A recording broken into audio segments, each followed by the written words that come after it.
மதுரை விசுவாச பாப்டிஸ்ட் ஊழியங்கள் வழங்கும் மகிமையான வாழ்வு என்ற நிகழ்ச்சிக்கு உங்கள் யாவரையும் மிக மகிழ்ச்சியோடு கூட வரவேற்கிறோம். கடந்த வாரங்களிலே தேவன் உங்களோடு கூட தம்முடைய வார்த்தையின் மூலமாக இடைப்பட்டிருக்கிறார். உங்களுக்கு நிச்சயமாக தேவனுடைய வார்த்தைகள் அதிக ஆசீர்வாதமாக இருந்திருக்கும்.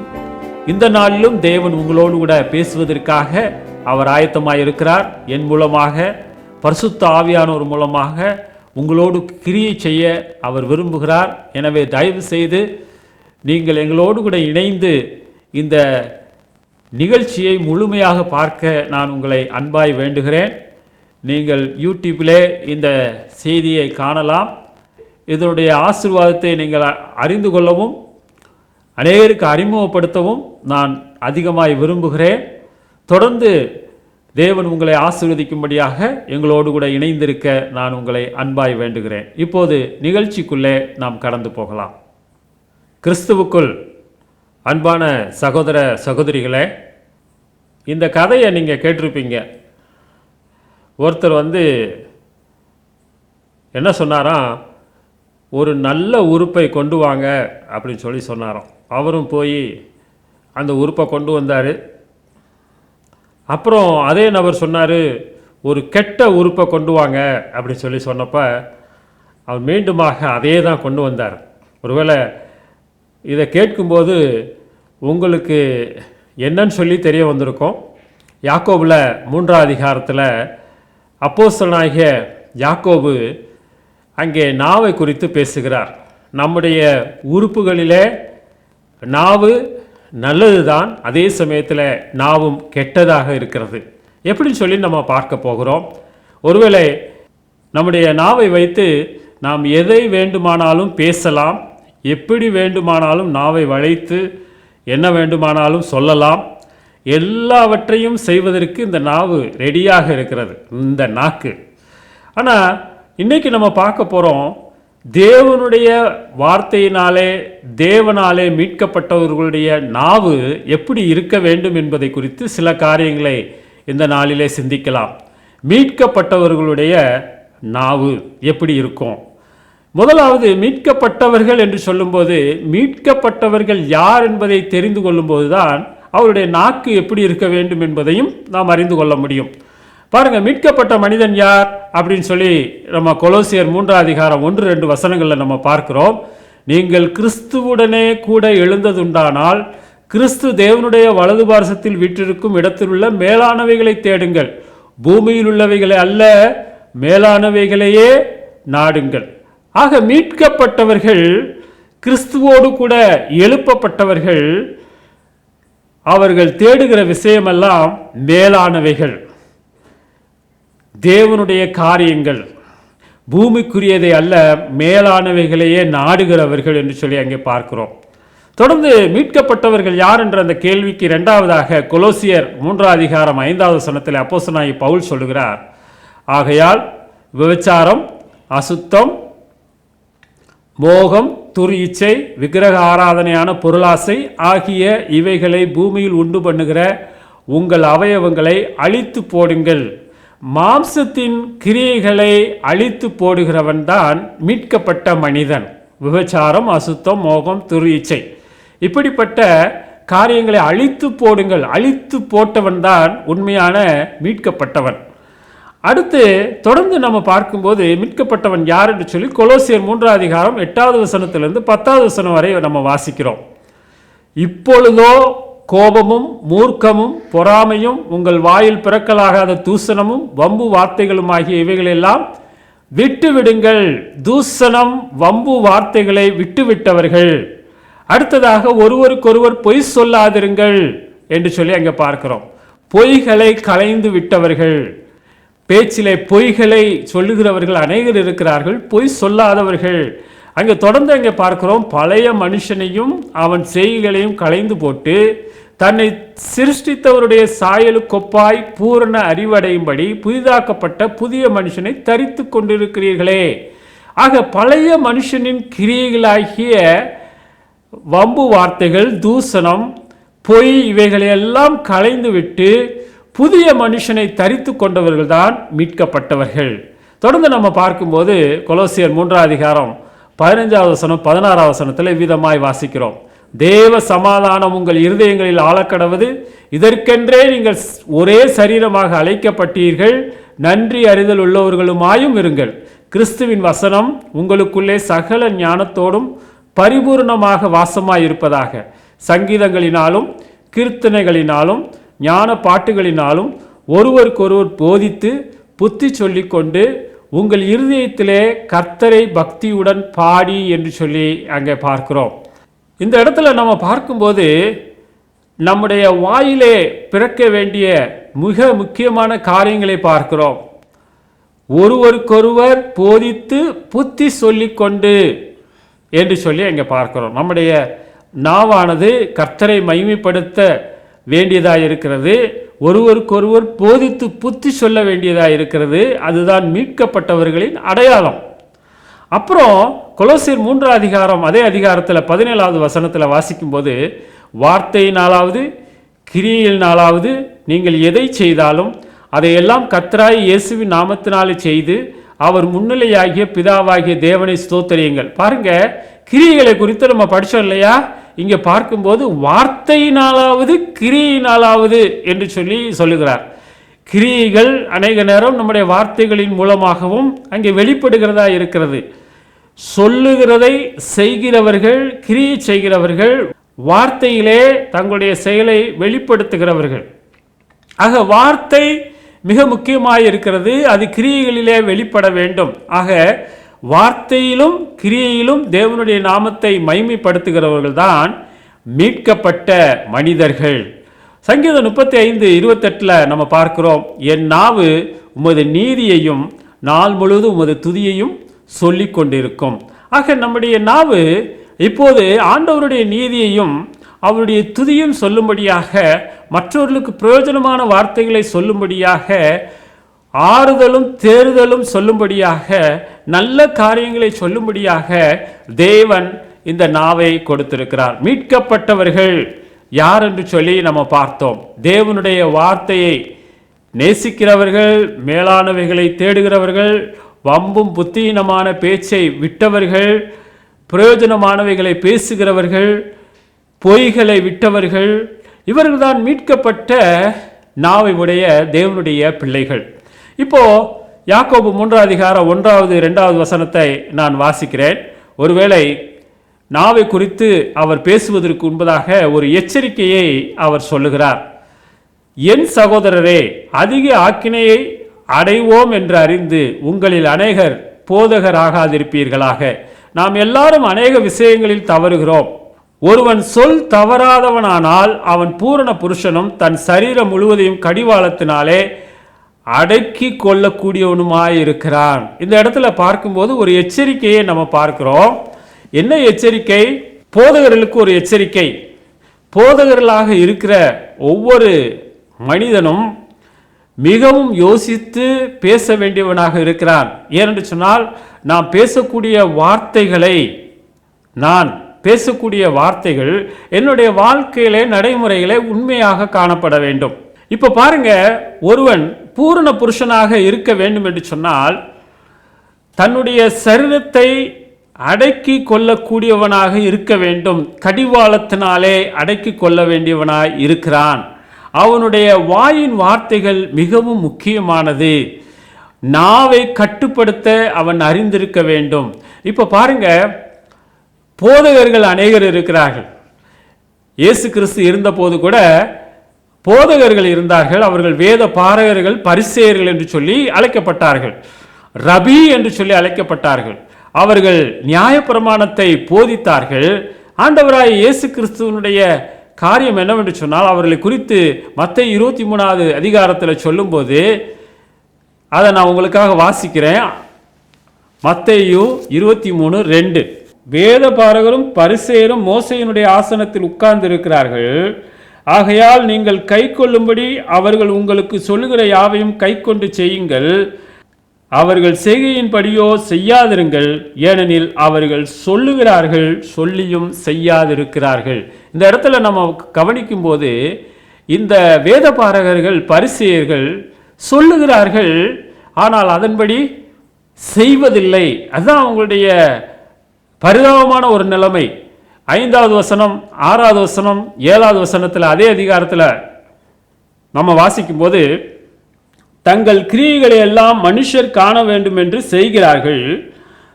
தங்கள் காப்பு நாடாக்களை அகலமாக்கி தங்கள் வஸ்திரங்களின் தொங்கல்களை பெரிதாக்கி விருந்துகளில் முதன்மையான இடங்களையும் ஜெப ஆலயங்களில் முதன்மையான ஆசனங்களையும் சந்தை வெளிகளில் வந்தனங்களையும் மனுஷரால் ரபி ரபி என்று அழைக்கப்படுவதையும் விரும்புகிறார்கள். அவர்கள் போதிப்பது அவர்களுடைய நடக்கையோடு சம்பந்தப்பட்டதாக இருக்கவில்லை. அவர்கள் வெளியே தங்களை வேறு விதமாக காண்பிக்கிறார்கள், உள்ளத்திலோ அவர்கள் அப்படி இல்லை. ஆக இயேசு கிறிஸ்து இருந்த காலத்தில் அவர்களுக்கு ஐயோ என்று சொல்லுகிறார். தவறான கள்ள போதகர்கள். அந்த போதகர்கள் அங்கே எச்சரிக்கையாக காணப்பட வேண்டும். உண்மையிலேயே போதிக்கிற போதகன் அந்த வார்த்தையின்படி நடக்க வேண்டும். ஆனால் அப்படி வாழாமல் இருப்பது ஆபத்தான பயங்கரமான ஒரு காரியம். போதக பணியை குறித்து நம்ம பார்க்கும்போது அது ஒரு மேலான பணி, தேவனுடைய வார்த்தைகளை போதிப்பது. நானும் உங்களோடு கூட பேசிக்கொண்டிருக்கிறேன். ஆண்டவருடைய வார்த்தைகளை உங்களுக்கு சொல்ல வேண்டும் என்கிற அந்த தாகத்தோடு விருப்பத்தோடு தேவனுடைய வார்த்தைகளின் அடிப்படையில் தேவ வசனங்களை மையமாக வைத்து உங்களோடு கூட பேசிக்கொண்டிருக்கிறேன். நல்ல காரியங்களை போதிப்பது, தேவனுடைய வழிகளை போதிப்பது மேன்மையான ஒரு பணி. ஆனால் அதே சமயத்தில் அது எச்சரிக்கையாக இருக்கக்கூடிய ஒரு முக்கியமான பணியாக இருக்கிறது. ஏன்னா அதிகமாக போதகர்கள் பேசுகிற அந்த பணியில் இருக்கிறவர்கள் எச்சரிக்கையாக காணப்பட வேண்டியது மிக அவசியமான ஒரு காரியம். போதக பணி செய்கிறவர்கள் மேலான பணி செய்கிறார்கள் என்று சொல்லி நான் சொன்னேன். ஆண்டவருடைய அந்த நிலையான வாழ்க்கைக்கு மக்களை ஆதாயப்படுத்துவது தான் அவர்களுடைய முக்கியமான பணியாக இருக்கிறது. அதனால் போதக பணிக்கு வருவதற்கு முன்பதாக அவர்களுடைய அழைப்பை குறித்து யோசிக்க வேண்டும். அவருடைய அழைப்பு என்ன? அவர்கள் உண்மையாக ரட்சிக்கப்பட்டிருக்க வேண்டும். ஆண்டவராய் இயேசு கிறிஸ்துவை தங்களுடைய வாழ்க்கையில் அறிந்திருக்க வேண்டும்.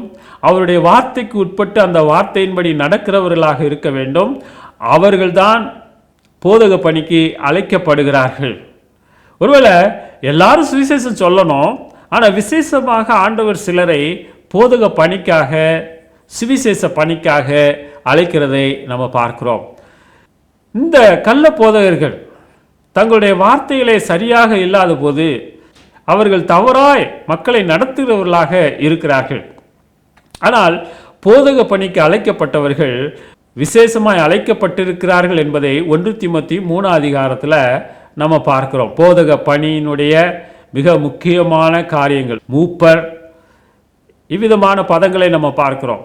அவர்களுடைய முக்கியமான பணிகள் என்ன, அவர்கள் எப்படி வாழ வேண்டும், குடும்பத்தை எப்படி நடத்த வேண்டும், சபையை எப்படி நடத்த வேண்டும் என்கிற அநேக காரியங்களை 1 தீமோத்தேயு 3 அதிகாரத்தில் நம்ம பார்க்க முடியும். போதகர்களுடைய பிரதான பணி நற்செய்தி அறிவிப்பது. ஒரு உண்மையான போதகனுடைய பணி நற்செய்தியை மற்றவர்களுக்கு அறிவிப்பது. இதை குறித்து நாம் எசேக்கியேல் 3 அதிகாரத்தில் 17 நம்ம வாசிக்கிறோம். தேவனுடைய வார்த்தையை சொல்ல அழைக்கப்பட்டவர்கள் மிக முக்கியமானவர்கள். அவருடைய பணி பெரிய பணி. எச்சரிக்கும்படியாக, மக்களை எச்சரிக்கும்படியாக, தேவ வார்த்தைக்கு நேராக மக்களை நடத்தும்படியாக அந்த பணி அவர்கள் கவனத்தோடு செய்ய வேண்டும் என்பதை தெளிவாக அந்த பகுதியில் நம்ம பார்க்கிறோம். அவர்கள் ஆத்துமாக்களுக்கு உத்தரவாதம் பண்ணுகிறவர்கள் என்று சொல்லப்பட்டிருக்கிறது. வெறும் வார்த்தைகளை பேசி கடந்து போவதில்லை. ஆத்துமாக்கள் ரட்சிக்கப்படும் போது அவர்களை சகல சத்தியத்திற்குள்ளும் நடத்துவதற்கு எல்லா விதமான போதனைகளை கொடுத்து அவர்களை சரியாய் நடத்த வேண்டும். அது மிக முக்கியமான ஒரு பணி. மெய்ப்பனாக கர்த்தர் நம்முடைய மெய்ப்பர். ஆனால் சரீரத்தில் போதகர் அங்கே இருக்கிற ஆடுகளுக்கு, சபையாருக்கு ஒரு மெய்ப்பனாக இருக்கிறார். ஆக அவருடைய வாழ்க்கை எவ்வளவு முக்கியமானது என்பதை நம்ம யோசிக்கணும். ஒரு போதகருடைய வாழ்க்கை மிகவும் முக்கியமானது. போதகர் எல்லாராலும் கவனிக்கப்படுகிறார். அவருடைய வார்த்தைகள் கவனிக்கப்படுகிறது, அவருடைய செயல்கள் கவனிக்கப்படுகிறது. ஆத்துமாக்களுக்கு பாதுகாவலராக அவர் இருந்து எல்லா விதத்திலும் உதவி செய்கிறவராக இருக்கிறார். போதக பணி கடினமான பணி, அதே சமயத்தில் அது மிகவும் எச்சரிக்கையோடு செய்யக்கூடிய மிக முக்கியமான பணி. அடுத்ததாக 2 தீமோத்தேயு 2ஆம் அதிகாரம் 15ஆம் வசனத்தில் பார்க்கும்போது, போதகராய் இருக்கிறவர்கள் தேவனுடைய வார்த்தையை பகுத்து போதிக்கிறவர்களாக இருக்க வேண்டும். ஒருவேளை இந்த பகுத்து போதிக்கிற இந்த காரியத்தில் கவனம் இல்லாமல் இருப்போமானால் அங்கே தண்டனை உண்டு. ரட்சிக்கப்பட்ட உண்மையான போதகர்கள் அங்கே ஆக்கினை தீர்ப்பு அடைவதில்லை. ஆனால் கவனம் இல்லாமல் தங்களுடைய வாழ்க்கையிலே தவறாய் தேவனுடைய வார்த்தைகளை சொல்லும்போது, விலக்கி சொல்லும்போது அது அநேகரை பாதிக்கக்கூடியதாக இருக்கிறது. ஒருவேளை இந்த சத்திய வசனத்தை போதிக்கிற காரியம் மிக முக்கியமானது. ஒரு போதகனுக்கு அதை தெளிவாக சரியாக செய்ய வேண்டும், செய்யும்படியாக அழைக்கப்பட்டிருக்கிறார்கள். அதே சமயத்தில் எப்படிப்பட்ட போதகராக இருந்தாலும் ரொம்ப எச்சரிக்கையாக இருக்க வேண்டும் என்பதை வேதத்திலே நம்ம பார்க்கிறோம். போதிப்பதில், மக்களை நடத்துவதில், மக்களுக்கு ஆலோசனை கூறுவதில், தேவனுடைய வார்த்தைகளை விலக்கி சொல்வதில் மிகவும் கவனமாக இருக்க வேண்டும் என்பதில் எந்த சந்தேகமும் இல்லை. ஒருவேளை இன்றைக்கு போதகர்கள் அநேகர் இருக்கிறார்கள், நல்ல போதகர்கள் இருக்கிறார்கள், தேவனுடைய வார்த்தையை தெளிவாய் சொல்லுகிறவர்கள் இருக்கிறார்கள். மக்களுக்காக மக்களை பாதுகாக்கக்கூடிய நிலைமையிலே தங்களுடைய வாழ்க்கையை முழுமையாக தேவனுக்கு அர்ப்பணித்த போதகர்கள் அங்கே இருக்கிறார்கள். மக்களுக்கு சேவை செய்ய வேண்டும், மக்களுக்கு தேவனுடைய வார்த்தையை சொல்ல வேண்டும், ஆத்துமாக்களை தேவனிடம் நடத்த வேண்டும், ஆத்துமாக்களுக்கு உத்தரவாதம் பண்ண வேண்டும் என்கிற நல்ல போதகர்கள் அநேகர் இருக்கிறார்கள். ஆனால் அதன் மத்தியிலே சில கள்ள போதகர்களும் இருக்கிறார்கள். கள்ள போதகர்கள், இதை குறித்து நீங்கள் யோசித்து பார்த்துருக்கீங்களான்னு சொல்லி எனக்கு தெரியல. இந்த கள்ள போதகர்கள் எப்படி வருகிறார்கள்? இன்றைக்கு கிறிஸ்தவ மக்கள் கூட்டத்தில் அநேக சபைகள் இருக்கிறது. அதில் எல்லா போதகர்களும் நல்ல போதகர்களா என்று சொன்னால் இல்லை என்று தான் சொல்ல முடியும்.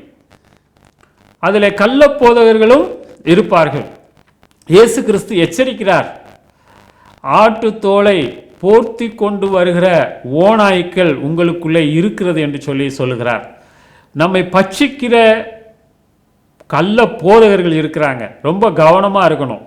யார் தேவனுடைய வார்த்தையை சரியாய் சொல்லுகிறவர்கள், யார் சொல்லாதவர்கள் என்பதை நாம் அறிந்து செயல்பட வேண்டும், கவனமாய் இருக்க வேண்டும். இதை குறித்து நிறைய வார்த்தைகள், தேவனுடைய வசனங்கள் தெளிவாய் நமக்கு சொல்லுகிறது. 1 தீமோத்தேயு 1ஆம் அதிகாரத்தில் நம்ம பார்க்க முடியும், 2 பேதுருவில் 2ஆம் அதிகாரத்தில் பார்க்க முடியும். இப்படி அநேக பகுதிகளை நான் உங்களுக்கு சொல்ல முடியும்.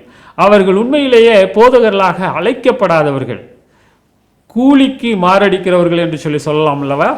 சம்பாதிக்க வேண்டும் அல்லது பொருள் திரட்ட வேண்டும் என்பதற்காக ஊழியத்திற்கு வந்தவர்கள் அநேகர் இருக்கிறார்கள். மக்களிடத்திலே காணிக்கையை வாங்கி தாங்கள் ஆடம்பரமாக இருக்க எல்லா காரியங்களையும் செய்கிறார்கள். ஆனால் மக்களை குறித்த கவலை இல்லாதவர்கள் இவர்கள்தான் கள்ள போதகர்கள். சில நேரத்தில் அவங்க என்ன செய்வாங்கன்னு சொன்னால், கிறிஸ்துவை அறிவிப்பதாக நாம் நினைத்து கொண்டிருப்போம், கடவுளையே மறுதளிக்கிறவர்களாக அவர்கள் இருப்பார்கள். அவருடைய செயலை மறுதளிக்கிறவர்களாக இருப்பார்கள். தேவனுடைய வார்த்தையை திரித்து கூறுகிறவர்களாக இருப்பார்கள். இவர்கள் பெரிய பாதிப்பை கொண்டு வருகிறவர்கள், மக்கள் மத்தியிலே அறியப்பட்டவர்கள், தேவனுடைய வார்த்தையை போதிக்கிறவர்கள் எவ்வளவு கவனமாய் எவ்வளவு சரியாய் நடக்க வேண்டும் என்பதிலே மிகவும் எச்சரிக்கையாக இருக்க வேண்டும். ஆனால் இன்றைக்கு மக்கள் மத்தியிலே மிகவும் பிரபல்யமாக எண்ணப்படுகிறவர்கள் மக்களை தவறான வழியிலே நடத்தி கொண்டு போகிறவர்கள் உண்டு. வரலாறுல நீங்கள் பார்த்தீங்கன்னு சொன்னால் அநேக கள்ள போதகர்கள் தவறாய மக்களை நடத்தினது உண்டு. அவர்களுடைய பேச்சையும் காரியத்தையும் கேட்டு அதை முழுமையாக நம்பி அவருடைய வழியிலே போய் கடைசியிலே அழிந்து போனவர்களும் உண்டு. நாம் எச்சரிக்கையாக இருக்க வேண்டும். ஒருவேளை நம்ம ஒரு போதகரை, ஒரு மேய்ப்பரை பின்பற்றுவது சாதாரண ஒரு காரியம். ஒரு சபையில் ஒரு போதகர் இருப்பாரானால் அவரை மக்கள் பின்பற்றுவது சாதாரணமான ஒரு காரியம். ஆனால் நம்ம முக்கியமாக கவனிக்க வேண்டியது நம்முடைய வாழ்க்கையில், கிறிஸ்தவ வாழ்க்கையில் அவர் சொல்வதெல்லாம் சரி என்று சொல்லி சில நேரத்தில் நம்ம எண்ணுவதும் உண்டு. சில நேரத்தில் அப்படி போதிக்கிறவர்கள் தவறாய் போதித்து மக்களை தவறாய் நடத்துகிறவர்கள் உண்டு. நாம் எச்சரிக்கையாக காணப்பட வேண்டும். ஒருவேளை நீங்கள் நம்புகிற பிரபலமான போதகர்கள் என்று சொல்லி தங்களை அழைத்துக் கொள்கிறவர்கள் எப்படிப்பட்டவர்கள் என்பதை வேத வசனத்தின்படி ஆராயும் போது நிச்சயமாக நீங்கள் அதை அறிந்து கொள்ள முடியும். உங்களுடைய வாழ்க்கையில் நீங்கள் பலரை சந்தித்திருப்பீர்கள், பல ஊழியரை சந்தித்திருப்பீர்கள். ஆனால் சில நேரத்தில் சில ஊழியர்கள் உங்களுக்காக கர்சனையோடு வேத வசனங்களை உங்களுக்கு சொல்லி உங்களை எல்லா விதத்திலும் நடத்துகிறவர்களாக இருப்பார்கள். அப்படிப்பட்டவர்கள் உண்மையாய் தேவனால் அழைக்கப்பட்டவர்கள். ஆனால் சிலர் இருக்கிறாங்க, உங்களை நாடி வந்து உங்களிடத்திலிருந்து கிடைக்கக்கூடிய நன்மைகளை பெற்று சுகபோகமாக வாழ்கிறவர்கள். நாம் கவனமாக இருக்க வேண்டும். பழைய ஏற்பாட்டிலே கள்ள தீர்க்கதரிசிகள் இருந்தார்கள், இந்த காலத்திலே கள்ள போதகர்கள் இருக்கிறார்கள். இதை இனம் காணுவது, அறிவது மிக கடினமான ஒரு காரியம். எனவே தான் ஆரம்பத்தில் நான் சொன்னேன், மீட்கப்பட்டவர்கள் எப்படி இருப்பார்கள், எப்படிப்பட்ட காரியங்களை அவர்கள் செய்வார்கள், எப்படிப்பட்ட விதமாக அவர்கள் பேசுவார்கள் என்பதை பொதுவாக நான் சொன்னேன். அப்போ ஒரு சாதாரண ஒரு விசுவாசி, மீட்கப்பட்ட விசுவாசி அப்படி இருப்பாரானால், தேவனால் பிரத்யேகமாக அழைக்கப்பட்ட ஊழியர்கள் எப்படி இருக்கணும்? நீங்கள் கொஞ்சம் யோசித்து பாருங்க. எஸ்ரா என்கிற ஒரு தேவ மனிதனை குறித்து நம்ம பார்க்கிறோம். எஸ்ரா 7:10, கர்த்தருடைய வேதத்தை ஆராயவும் அதன்படி செய்யவும் இஸ்ரவேலிலே கட்டளைகளையும் நீதி நியாயங்களையும் உபதேசிக்கவும் எஸ்ரா தன் இருதயத்தை பக்குவப்படுத்தி இருந்தான். இந்த இடத்துல நீங்கள் பார்த்தீங்கன்னு சொன்னால், உண்மையான ஒரு போதகனுக்கு அடையாளமாக இவன் இருக்கிறான். எஸ்ரா அவன் வேதத்தை ஆராய்கிறவனாக இருக்கிறான், அதன்படி செய்கிறவனாகவும் இருக்கிறான், அந்த நீதி நியாயங்களை உபதேசிக்கிறவனாக இருக்கிறான். ஒரு போதகன் வேத வசனத்தை ஆராய்ந்து அதன்படி செய்ய வேண்டும், பின்பதாகத்தான் ஜனங்களுக்கு போதிக்க வேண்டும். இதில் தவறும் பட்சத்திலே தான் இங்கே யாக்கோபு எச்சரிக்கிறார், அதிக ஆக்கினையை அடைவோம் என்று அறிந்து அநேகர் போதகராகாதிருப்பீர்களாக. சமீபத்தில் ஒரு செய்தியை நான் கேட்டு ரொம்ப எனக்கு வருத்தமாக இருந்தது. என்னன்னு சொன்னால், ஒரு பிரபல்யமான ஒரு பேச்சாளர், தேவனுடைய வார்த்தைகளை மக்களுக்கு எடுத்து சொன்னவர், யூடியூப் சேனலில் அவரை குறித்ததான செய்திகள் ஏகப்பட்டதாக இருக்கிறது. ஆனால் சமீபத்தில் அவர் என்ன செய்திருக்கிறார், அந்த யூடியூப் சேனல்களை முழுவதுமாக பிளாக் செய்து இப்போ புதுசாக ஒரு வீடியோ போட்டுட்ருக்கிறாரு. வீடியோ போட்டதை நான் லேசாக கேட்டேன். கிறிஸ்தவம் உண்மை அல்ல, கிறிஸ்தவ மதம் உண்மையும் அல்ல, நான் இவ்வளவு நாள் போதித்தவைகள் எல்லாம் சரியானதும் அல்ல, நான் மக்களை தவறான வழியிலே நடத்திவிட்டேன், அது உண்மை இல்லை, கிறிஸ்தவங்களுக்குள்ளே வேறுபாடுகள் இருக்கிறது, போதனை வித்தியாசங்கள் இருக்கிறது, அது இருக்கிறது, இது இருக்கிறது என்று சொல்லி கடவுளை விட்டே தூரம் போய்விட்டார். 200 வீடியோவுக்கு மேலே போட்ட அவர் இன்றைக்கு கிறிஸ்தவத்திற்கு எதிராக பேசுகிற ஒரு மனிதனாக மாறிவிட்டார். அவர் போதகராக அழைக்கப்படாதிருந்தால் நலமாக இருக்கும் என்று சொல்லி நான் நினைத்தேன். மக்களிடத்தில் காணப்படுகிற தவறான காரியங்களை நினைத்து வருத்தப்பட்டு இவர் தன்னுடைய விசுவாசத்திலிருந்து பின்வாங்கி இவரை பின்பற்றின அநேக மக்களை குறித்ததான கவலையற்றவராக அவர்களையும் தவறான வழிக்கு நடத்துவதற்காக இன்றைக்கு யூடியூப் சேனலில் மறுபடியுமாக அவர் தன்னுடைய செய்திகளை வெளியிடுகிறது. எவ்வளவு வேதனையான ஒரு காரியம். கொஞ்சம் யோசித்து பாருங்கள். இதை கேட்டுக்கொண்டிருக்கிற உங்களுடைய வாழ்க்கையில் யாக்கோபு 3:1 அதிக ஆக்கினையை அடைவோம் என்று அறிந்து அநேகர் போதகராகாதிருப்பார்களாக. ஒருவேளை நீங்கள் ஊழியத்தில் வாஞ்சி உள்ளவங்களாக இருக்கலாம், ஊழியத்தை செய்கிறவர்களாக இருக்கலாம், ரொம்ப சந்தோஷமான ஒரு காரியம். ஆனால் கவனமாக சரியானதை சொல்லுகிறவர்களாக நாம் காணப்பட வேண்டும். இல்லை, இன்றைக்கு காணப்படுகிற கள்ள போதகர்கள் உண்மையிலேயே அநேகர் ஆண்டவருடைய வசனத்தை அறியாதவர்களும் ரட்சிக்கப்படாதவர்களுமாய் இருக்கிறார்கள். எனவே தான் அவர்கள் கள்ள போதகர்கள் என்று அழைக்கப்படுகிறார்கள்.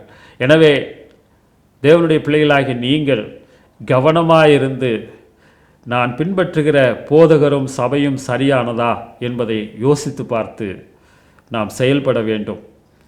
அப்படி செயல்பட ஆண்டவர் உங்களுக்கு உதவி செய்யட்டும். எனக்கு அன்பானவர்களே, நான் தேவனுடைய வார்த்தையை போதிக்கிறதுனால எவ்வளவு கவனமாக இருக்க வேண்டும் என்பதை குறித்த எச்சரிக்கையை நான் இந்த வசனத்தின் மூலமாக பெற்றிருக்கிறேன். ஒருவேளை போதகராகிய நான் உங்களுக்கு சரியான வார்த்தைகளை சொல்லி தேவனுடைய வசனத்தை சொல்லி நடத்த வேண்டியவனாக நான் இருக்கிறேன். இன்றைக்கு அநேக போதகர்கள் பெருகி இருக்கிறார்கள். ஆனால் உண்மையாய் தேவனுடைய வார்த்தையை சொல்லுகிறவர்கள் மிகவும் குறைந்து இருக்கிறார்கள். எனவே நாம் கவனமாக காணப்பட வேண்டும். கள்ள போதகர்கள் மிகுந்திருக்கிற இந்த கடைசி காலத்தில் தேவ வசனத்தை பகுத்து போதிக்கிற போதகரை அறிந்து கொள்வது மிக முக்கியமான ஒரு காரியம். அப்படிப்பட்ட சபையில் நாம் ஐக்கியமாக இருக்க வேண்டும் என்பது மிக முக்கியமான ஒரு காரியம். கடைசி காலத்தில் நாம் வாழ்ந்து கொண்டிருக்கிறோம். நம்முடைய வாழ்க்கையை குறித்து யோசித்து பார்ப்போம். நான் நம்புகிறது சரியா? தேவ வார்த்தையின்படி தான் நான் நம்புகிறேனா? நான் பின்பற்றுகிற போதகரும் சரியா என்பதை நம்முடைய வாழ்க்கையில் நாம் அறிந்து கொள்ள வேண்டும். ஒருவேளை இதை சொல்லும்போது நான் யாரையும் குறை சொல்வதாக நீங்கள் நினைக்க வேண்டாம்.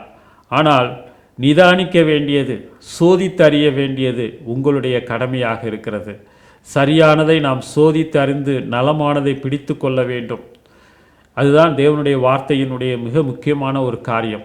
உங்களுடைய வாழ்க்கையில் நீங்கள் எப்படி இருக்கிறீங்கன்றதை யோசித்து பாருங்கள். நீங்கள் உண்மையிலேயே சரியானதை பின்பற்றுகிறீர்களா, சரியான ஊழியரை பின்பற்றுகிறீர்களா என்பதை அறிந்து செயல்பட வேண்டும். ஊழியர்கள் மாறுவார்கள். இன்றைக்கு ஒன்றை பேசிவிட்டு நாளைக்கு தவறாய் பேசிவிட்டேன் என்று சொல்லி மாறிப்போய் விடுவார்கள். ஆண்டவருடைய வார்த்தை ஒருபோதும் மாறாதது. நாம் நம்ப வேண்டியது தேவனுடைய வார்த்தை. அந்த வார்த்தையை நாம் ஆராய்ந்து நிதானிக்க வேண்டும். பெரேயா பட்டணத்தார் இப்படி இருக்கிறதா என்று சொல்லி கவனமாய் ஆராய்ந்து பார்த்தார்கள் தேவனுடைய வார்த்தையை. அதே போல் யார் என்ன சொன்னாலும் தேவனுடைய வார்த்தை இப்படி இருக்கிறதா என்று ஆராய வேண்டியது மிக முக்கியமான பொறுப்பாக இருக்கிறது. தேவன் நமக்கு உதவி செய்யட்டும். ஜெபிக்கலாம். எங்களை நேசிக்கிற நல்ல கர்த்தாவே, உம்முடைய வேத வார்த்தைகளுக்காக, எச்சரிப்புக்காக நாங்கள் நன்றி செலுத்துகிறோம். எங்களுடைய வாழ்க்கையில் நாங்கள் எங்களுடைய பேச்சிலே கவனமாய் செயல்பட உதவி செய்யும். எங்களுடைய வாழ்க்கையில் நாங்கள் மீட்கப்பட்டிருக்கிற அந்த நிலையை அறிந்து நான் உண்மையிலேயே மீட்கப்பட்டிருக்கிறேனா என்பதை நாங்கள் உணர எங்களுக்கு நீர் உதவி செய்யும். நாங்கள் பின்பற்றுகிற ஆண்டவரை யாராக இருந்தாலும் மிகவும் கவனமாய் நாங்கள் பின்பற்ற உதவி செய்யும். கள்ள போதகர்கள் மிகுந்திருக்கிற இந்த காலகட்டத்தில் சத்தியத்தை சரியாய் சொல்லுகிற போதகர்களை பின்பற்ற எங்களுக்கு உதவி செய்தரணும். உடைய கிருபையில கரத்தில் எங்களை ஒப்பு கொடுக்கிறோம். தொடர்ந்து எங்களை ஆசீர்வதியும். இயேசு கிறிஸ்து நாமத்தில் கேட்கிறோம் பிதாவே, ஆமென். அன்பான தேவ பிள்ளைகளே, இவ்வளவு நேரம் எங்களோடு கூட இணைந்து இந்த தேவ வார்த்தைகளை கேட்டதற்காக எங்களுடைய மனமார்ந்த நன்றியை தெரிவிக்கிறோம். தொடர்ந்து அடுத்த வாரமும் இதே நேரத்தில் மீண்டுமாக ஒருவரை ஒருவர் நாம் சந்திக்கலாம். அதுவரை தேவனுடைய ஆசீர்வாதம் உங்களோடு கூட இருப்பதாக. இதை குறித்து அதிகம் அறிய உங்களுக்கு ஜெப தேவைகள் இருந்தால் நீங்கள் இங்கே கொடுக்கப்பட்ட அந்த எண்ணிலே எங்களோடு கூட தொடர்பு கொள்ளலாம். நாங்கள் உங்களுக்கு ஆலோசனை கூறவும் ஜெபிக்கவும் ஆயத்தமாக இருக்கிறோம். தேவன் தாமே உங்களை ஆசீர்வதிப்பாராக.